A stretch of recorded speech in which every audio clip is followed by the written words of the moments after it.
Good morning, Soma. How are you? Good morning, Orod. I'm doing well. What about you? Yeah, I'm really good actually. Melody goes back to school tomorrow and she goes to, year 5. And Wow. from this year, they're using iPad and they send Mhm. a list of application to install like around 100 different application on the iPad. So I Yeah. was busy installing application today. How was Wow. your day so far? Not too bad, I would say. It's a lovely day in Sydney. And yes, I have no one going back to school, so I think my whip is well in control. I don't have to Yeah. experience like softwares anywhere. All right, that's good. Maybe you can install some software on your phone. Orod, I think we are going to talk about something very special in today's episode, but not only today, we are also going to talk a little bit more deeper around the two principles that we have in Kanban in the next few episodes. Isn't that right? Yes, as we discussed before this episode, so we're going to run six basically episode, and in each episode we're going to talk about one of the Kanban principles. So Kanban, as you mentioned, Kanban has two sets of principles: the change management principles and service delivery. And today we want to talk about the first change management principles. Start from what you're doing now. I think we talk about or mention these principles multiple time in different episodes. Mhm. But today we want to spend a little bit more time, elaborate what does that mean. Yes. So, Soma, Hmm. if we want to start from what you're doing now as one of the principles, then first of all, what does that mean and how it can help to improve the way of working? That's a very good one. So, what's our intention behind this series? Let me just clarify that once. So we all must have heard about the principles in some form or shape. We must have read it somewhere, either on internet or in a Kanban course. But what you and I, or then Soma, wants to clarify in this series is that to understand the intention or the purpose behind those set of principles, and also how this can help any team and organization. So, Hmm. what the benefit? So, that is the clarification. Now, let's move to the answer. So, or Yes. asks me that, okay, what does it mean? Well, when I hear it, when I like, if I have to apply a Kanban lens to it, Hmm. understanding what happens now, understanding the current processes, the current dynamics, the current layout, the current structure is very, very important. It's the most crucial part. We have spoke about this in multiple episodes. We have spoke about this in the LinkedIn Live yesterday, is that the context is everything. Hmm. And when we start with change management, so the idea is to, like if as coaches, our job responsibility is to help people go through improvement. Any Hmm. improvement, there is a change involved in it. Hmm. So understanding the context is the first thing, that what we are trying to solve, what problem we are Hmm. trying to solve. Also, it's not only the problem, it's also, all those people who are involved in that. So start with what you do now is Hmm. very important, because in that way you are respecting the current structure, you are respecting the current roles, you're respecting the current dynamics. You're not just discounting, saying, oh, let's just change everything, let's start Exactly. something new. But you Yeah. are giving them the respect that you respect in that way, but also at the same time you are gaining trust from them, Hmm. and that's really important. And All I right. So before you continue, just to kind of clarify, make sure everyone's clear. So this principle, so basically we can look at this principle from two angles. So Mhm. start from what you do. First, it helps us to understand the current process by Yeah. visualizing, what Mhm. happening. And also we listen to the people, we respect the people who design this process, we respect people's roles and responsibility, and engage them in this change journey, right? Now, let's talk about some real life example so that it is clear to everyone who is listening Mm-hmm. or watching to this episode that how we have lived this in real life. I was in an organization where Mm-hmm. they actually did an overnight role change from Mm-hmm. project manager to scrum master. Mm-hmm. Uh, and then I joined that organization as a coach, and my job responsibility included that I have to coach all the Scrum Masters, help Mm-hmm. them understand the Scrum framework, and Yeah. help them with the journey. So basically help project managers, not Scrum Master, help them to kind of become Scrum Master. Yeah. Now, um, Because by changing the title, these people won't change, right? They're still the same exactly. people. Yeah, Yeah. that's right. So I didn't have the context. This is Mm. what. So the first few times I went into any session with the Scrum Masters, the job role says Scrum Masters anyway. Mm-hmm. So I was facing a lot of resistance. Mm-hmm. Anything I would recommend, anything that I would say that, hey guys, let's try this. The first answer would be no, we don't Mm-hmm. want, and Yeah. they were that blunt. So I just couldn't understand that what was happening. Mm-hmm. And I had to, dig deeper. I had to understand, like I had to ask few people around that, okay, I'm facing this. Like, is it there something that I can do, change my approach? And I was self-doubting. Then Mm-hmm. someone told me what happened. So before I joined, 1 month before, suddenly in their organizational profile, their job changed, like the role changed from project manager to scrum master Mm-hmm. without consultation, without even like any notice or notification earlier. Mm. And for some people, the project manager, the job title was part of their identity. Mm-hmm. So just couldn't identify themselves as scrum master. Mm-hmm. I was there to help the scrum masters, not the project manager. And Yes. because I didn't have the context, because I didn't understand those dynamics that was already brewing in the organization, I was failing as a coach.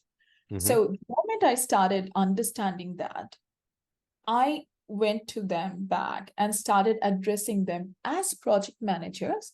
And I offered to support them to become better at their project manager job Mm. rather than becoming a scrum master, because all we want, whatever role we have, we always want to improve ourselves. We always want to get to the next step. So that is not going to change for any role we talk about, right? Mm-hmm. There's always something that we always try that, okay, how can we get better at what we do? Yeah. Now here, without understanding the context, when you go in, you face resistance. That's the Mm. first, based on my experience. Yeah. So can you tell us something, Aura, that you No, have? that's a really good example. I have kind of similar but a funny story. Let me share. It's quite Yeah. interesting. So similar scenario situation. So they change project manager to scrum master, and not just project manager, they also change a few testers to become scrum master and stuff like that. And first of all, most of the project managers left, and then few months later, so they had few scrum masters, and then the head of PMO come and said, oh, now we need agile project managers to do, because we still have project and we need someone to manage those projects. Like, you already had some project manager, but you let them go. And another interesting thing is, in this kind of situation, people come with a solution. They don't necessarily look at the problem that they Yeah. have, but Yeah. is project management and project managers are the problem, or the problem is something else, right? Exactly. And what normally happens is, when you go with this kind of approach, that I already have the solution, and what normally happens is that you have a problem, you ignore your problem, Mm. and then you come with this solution, and now you not even solve the first problem, but Mm, now you have another problem, right? exactly. Plus, they used to have some really good testers, right? Mm, And they say, okay, do you want to be Scrum Master? And they say, yeah, I was tester for 20 years or something. I want to try something new, so I'm happy to do it. And what happened is that they had a tester, a good tester. Now, by changing the title, now they have a bad Scrum Master, and now mm, they need to hire a mm, tester who fill the gap, and that tester needs to spend another 10 years to become, to learn everything that that person has, right? And this is cost, right? So you used to have a good tester, no Scrum Master. Now you have no testers and a bad Scrum Master. So it's a mm, lose-lose situation. Plus, people resist the change, people leave, and they mm, all cost. And also another thing is you still have project, and mm. now you want to hire agile project manager or whatever you want to call it, right? So I think this principle is the first step Mm. of the evolutionary change management that I think I talk and we talk about it so many times in our episode and conferences and all those kind of things, which is, to me, it's the power of Kanban, because at the end of the day, what we want to do is to make or introduce some sort of change to help people to work differently and more effectively, to Yeah, eventually deliver something to the customer and have, you know, maybe benefits. happier Yeah, customer and yeah, happier people. Huh? exactly. And that's really true, Aura, the evolutionary change management, which Kanban excels in. But at the same time, Kanban is not just a process kind of, like it's not a process framework. It talks about social psychology, because what we just discussed and change management principle is just that. It is about understanding people around you. Mm-hmm. It's about working with people, because this is another thing I think I found it really helpful by understanding the principles and the intention and the purpose of it, is that whenever we go into organizations are always collection of people. You Mm-hmm. have to work with people. I don't think any of us in any roles, we can just say that, oh, we can only work with the machine and we are done.